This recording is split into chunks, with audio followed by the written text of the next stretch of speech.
এবারে মাথা তুলছ না ভাই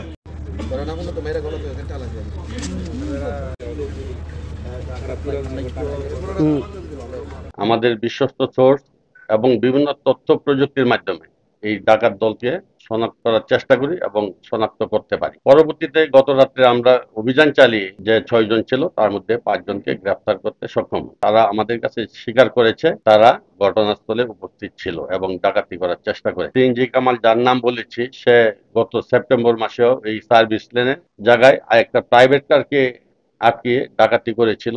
ওই প্রাইভেট কারের যে আরোহী ছিল তার লাইসেন্সকৃত পিস্তল নিয়ে গিয়েছিল গুলি সহ 56 টাকা উদ্ধার করি। পরবর্তীতে এই সিএনজি কামাল জামিন পেয়ে সে তার দলকে সংগঠিত করে আবার সে একই কাজে লিপ্ত হয়।